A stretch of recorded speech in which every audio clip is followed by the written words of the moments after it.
I make it 5 o'clock. Good afternoon, members of the council and those members of the public who are watching this on live stream. And welcome to this extraordinary meeting of the White Forest District Council, which is being held remotely. Members, an extraordinary meeting for an extraordinary time at the moment, and this remote meeting, we've had extensive training on this, but just a brief reminder, please make sure that you are on mute on your devices. If you wish to speak, there is an icon for you to raise your hand, and only if you use that icon will you be called to speak. Please only speak when you're called to do so, and an officer is going to assist you to calling members of the council to speak, and that will be Mike. I will deal with, if the issue comes along about voting on this single issue agenda that we have, then I'll deal with that and remind you of how the voting is going to progress. So straight on to agenda item 1. Are there any apologies for absence?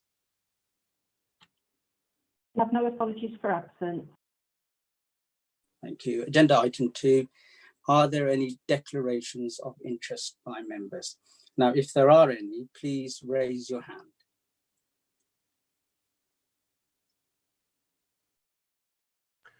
I don't have anybody indicating, Chairman.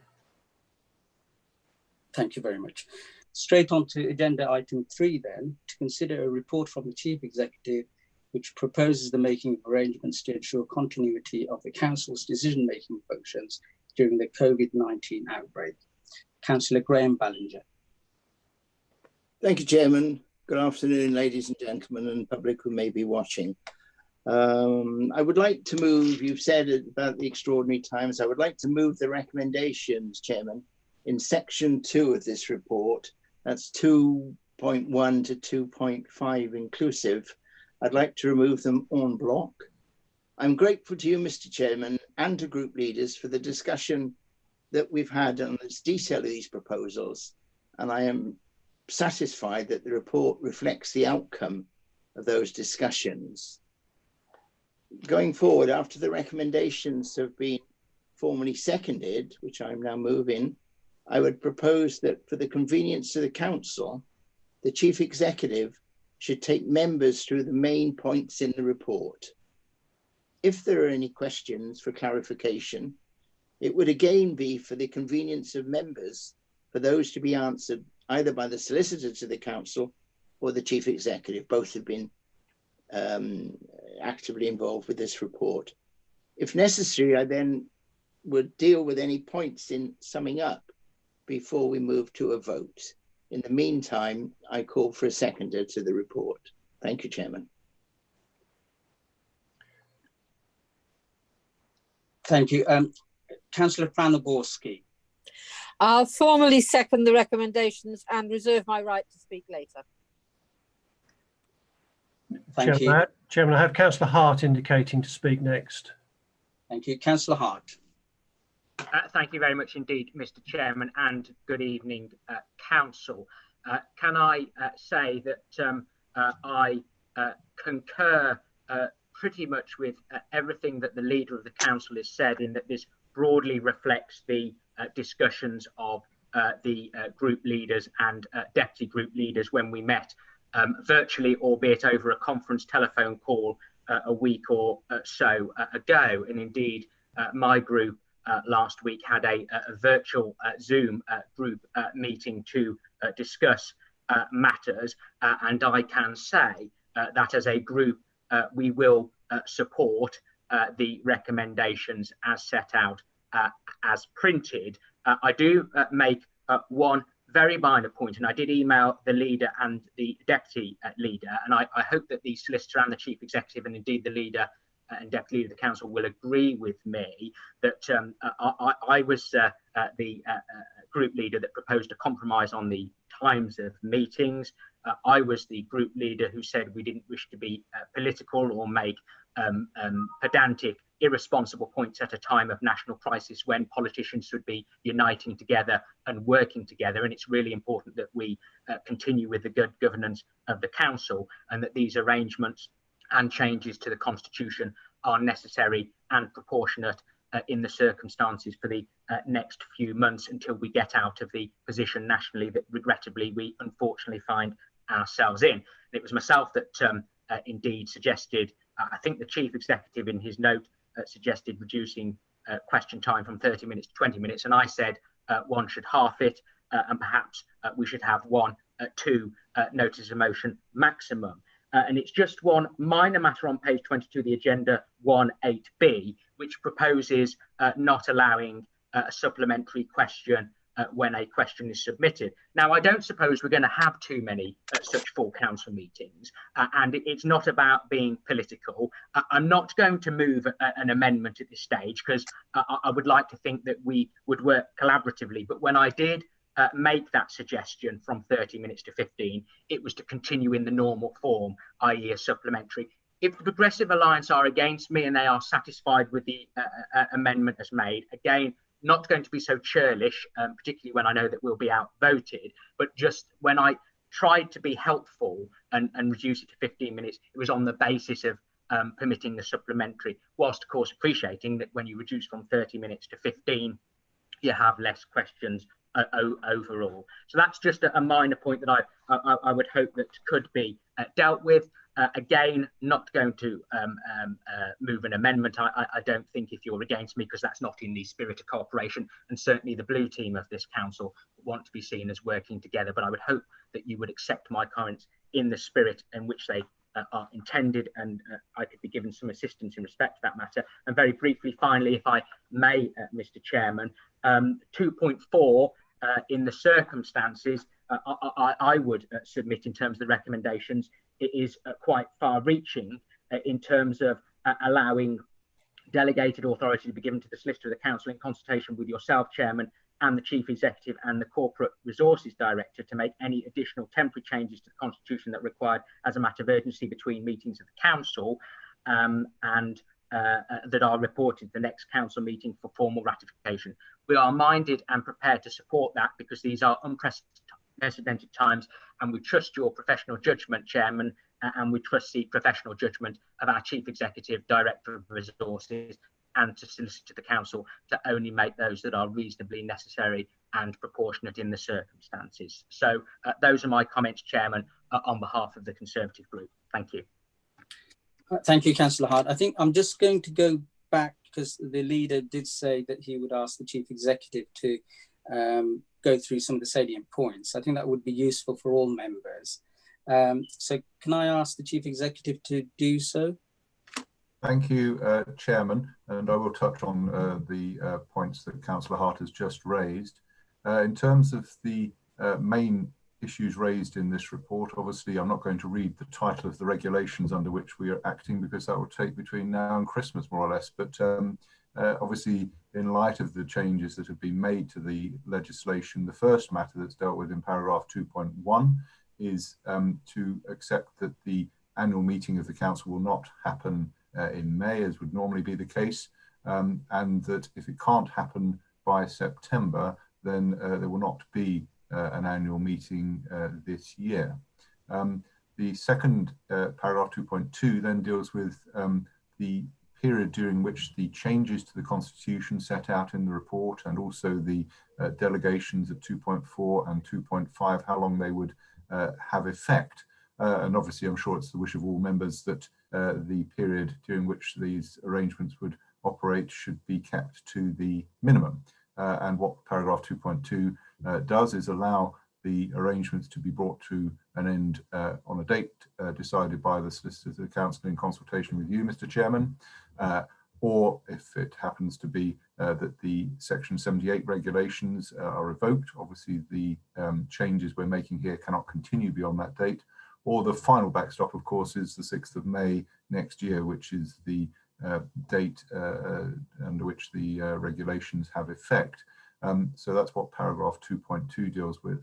Then paragraph 2.3 deals with the various temporary changes, and they are temporary, and I will stress that point, to council procedure rules, the scheme of delegation, both in respect of planning and licensing, access to information, and the contract procedure rules, and they're all set out in detail in the report and also appendices 1 and 2. Perhaps here, Chairman, I'll comment on the point that Councillor Hart raised around his recollection of the discussion amongst group leaders at which you were also present before these papers were issued. Obviously, the papers reflect what I and others, including the Solicitor of the Council, had understood that meeting to conclude. And obviously it'd be for other members of the council who were present at that meeting to confirm that that is also their recollection. Plainly, I would not have brought a report to council that was inconsistent with what I understood the group leaders and you had discussed. On paragraph 2.4, which Councillor Hart also touched on, which is the delegation to make additional temporary changes to the constitution that are required as a matter of urgency between meetings of the council, because it's only the full council that can change the constitution, even temporarily. And if we don't have a delegation on these lines, then if the government were to introduce further legislation that affected how we operate and which would required amendments to our constitution, we couldn't actually implement them until we had a further council meeting such as this extraordinary one. And obviously, I'm sure the Solicitor of the Council would use this proposed delegation only if it was absolutely necessary to do so, and clearly would have to consult you, Mr. Chairman, as well as others, about the nature of those changes, which would then be subject to formal ratification at the following meeting of council. So if council didn't like those additional changes that were made, obviously it can throw them out at that point. And then finally, in paragraph 2.5, there's a similar delegation about, and this one would be to me in consultation with you, Mr. Chairman, and others, to make any temporary changes to policies that would ordinarily require a full council approval. And again, this could only be used as a matter of urgency between meetings of the council. You know, for example, if there was some legislation passed by the government which suddenly rendered one of our existing policies unworkable, and it was a policy that only the full council could change, we would have to make that change to our policy pending formal ratification at the next meeting of council. So that's a quick run through the main issues, Mr. Chairman, but obviously if there are any questions of clarification that members have on any part of the report, Caroline and I would be happy to assist. Thank you very much. Can we have the next speaker, Mike, please? Yes, Chairman. Councillor Tracy Onslow. Hi, thanks very much, and thanks for that run through, Ian. I just wondered if you could clarify something for me around 2.4. So I appreciate what you're saying about if something was changed at the next council meeting, we could then unchange it if we didn't like it. But in the intervening period, it would stand then. So if, say, the change was made the day after the previous full council meeting, it could be 2 months before it was then taken out. And is there an example you could give me, given the circumstances that we're already in, is there an example you could give me of what type of change that might be? Chairman, perhaps I can answer that question. Yes, Councillor Onslow is right that the delegated power, if council agrees it, is available between 2 council meetings. So, for example, in theory, it could be used from tomorrow all the way through until the next scheduled council meeting in mid-May. But it's very difficult to know that it will ever actually have to be used. I'll just perhaps give one hypothetical illustration. I'll stress it is hypothetical. Let us say that the government amended the regulations under which these changes are being made, so that councils were required to have electronic voting systems in the vote in council meetings that were being held remotely. Now, I can tell you that the system that we're using today would not permit that, and therefore if the regulations were to change in that way, we'd have to amend the constitution to reflect that legal requirement, and we'd also of course have to go off and find a system that allowed us to do what the regulations required. That's just a hypothetical illustration. It's very difficult, as I'm sure colleagues appreciate, to predict how things might develop over the coming weeks in terms of what further changes might be made to local government legislation, which might require some minor amendments on a temporary basis to our constitution.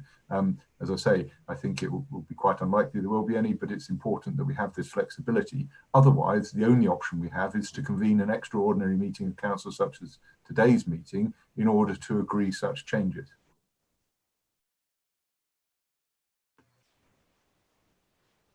Thank you. And next speaker, please, Mike. Yes, Chairman, Councillor Mary Rayner. Thank you, Chair. Thank you,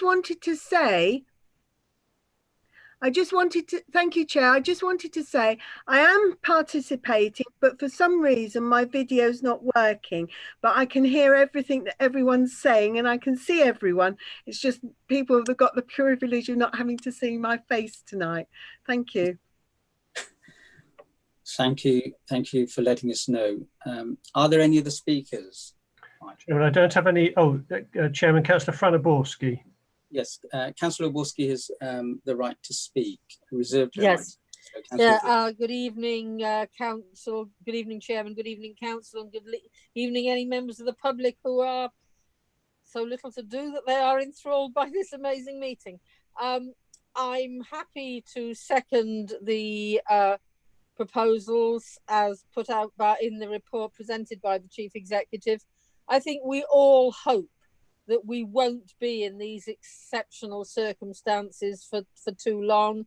I'm sure we're all hoping that it is the minimal amount of time, but we must be absolutely certain that it is safe to do normal meetings before we do them.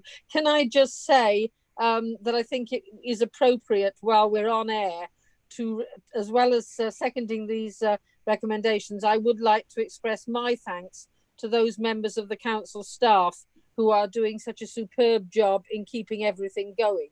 The IT team who facilitated this meeting, the fantastic guys at the depot for all the work they're doing.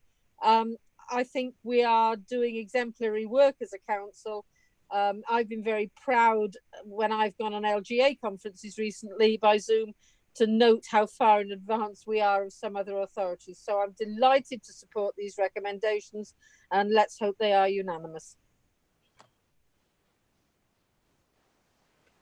thank you, Councillor Walski. I'm sure the whole council will echo your comments about our staff.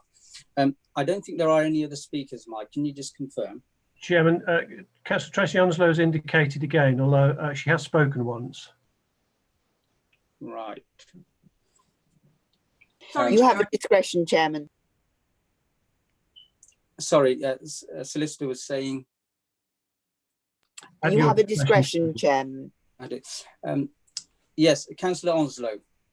Thank you. Sorry, I didn't realise, I didn't appreciate there was a supplementary or not. So sorry if I'm sort of breaking with protocol. It was just really to say when Ian answered the question, he said if there was government changes, then it would require the constitution to be amended. But according to this paragraph, it wouldn't necessarily have to be a government instigated change. It could be a change instigated from elsewhere. Am I correct in that thinking? Thank you. Okay. Yes, Ian, I think because this is probably never going to happen again, I think it's useful for members to raise their questions now. And if you could just respond to Councillor Onslow's query. Yes, and I'd taken her earlier contribution as a question rather than actually a contribution to the debate. So she was obviously entitled to speak further on the substance, as it were. I can't foresee any circumstances under which requirements imposed by other people would impact on our constitution. In other words, I think it could only be as a consequence of legislation passed by Parliament or by secondary legislation from the government that there'd be any requirement for us to make any temporary further amendments to our constitution. And just to illustrate that point, whilst there's some extant guidance about the content of constitutions, I'm not aware of a single piece of directive from anywhere else, whether that's the European Union or any external body other than primary or secondary legislation, because there are some provisions in primary and secondary legislation which require certain matters to be addressed in our constitution and standing orders. And if I'm wrong on that, Mr. Chairman, I'm sure the Solicitor of the Council will correct me. That is correct, Chairman. Thank you so much.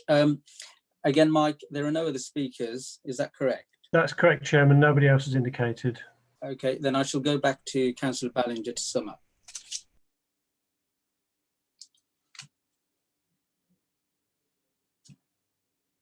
Yes, Councillor Ballinger. Unmute now. Yep. Okay. Thank you for that. And I just want to reinforce the comments that the Chief Executive made in addressing some of the issues. Particularly, may I say to the Chairman of the Conservative Group, the leader, Marcus Hart, yes, there has been a spirit of goodwill throughout putting all this paperwork together. And I'm sorry if there has been a misunderstanding about what you thought was said at the earlier discussions and what we interpreted. We haven't got back to you since your earlier message to the Deputy Leader and myself early in the day, because we needed to speak with our other colleagues, which we didn't get around to doing because of other pressures until 4 o'clock this afternoon. So that is why we believe that what has been moved 2.1 to 2.5 should be that which we will shortly be voting on. And before we vote, Mr. Chairman and others, can I say that we must pay tribute, in my view, to Ian Miller, our Chief Executive. He has pulled this whole exercise together in breakneck speed, not just the issues that have been going on here. He was up to his eyes literally with the whole flooding episodes which affected our district. And within days of that being sorted, he was right into the whole coronavirus epidemic and what's been going on. And I think the demands that are coming on chief executives and councils across the country are quite remarkable from government. I'm seeing on a daily basis, the direction's been changed, amended, updated on a number of occasions in a single day. And what can be advice one day, with the greatest respect, can be altered the following day or a few days later. And that's because the government, it's an unprecedented situation, and the government are quite rightly dealing with it in the way that they believe is correct. There's plenty of time subsequently for reviews of how that work has gone about. But thank you to Ian Miller and his immediate team for the work that he has done. He is a remarkable person, and he's had to cope with all this and other issues at the same time. And we do appreciate, Ian, the work you do for this council. Thank you very much. And I move the recommendations as listed before you. Thank you, Chairman. Thank you very much, Councillor Ballinger. Now, in terms of voting on this, first of all, I'm going to give a few seconds to see whether there's an indication of dissent on these recommendations. So, if there are any, would you mind raising your hand?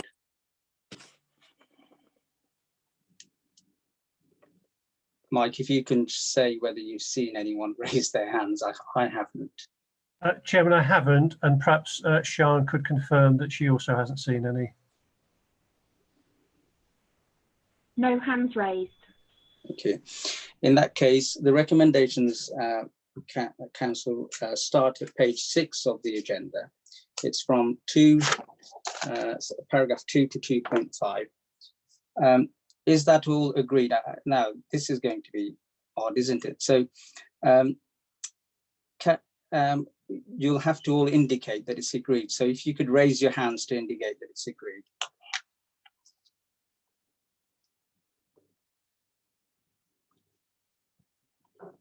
Councillor Rayner, could you confirm how you would like to vote, please?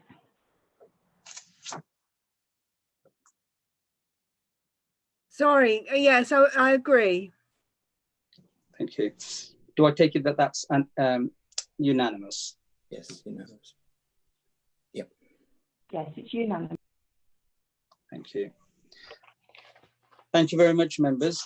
That's the end of the meeting. Stay safe, and we'll see you at the next council meeting.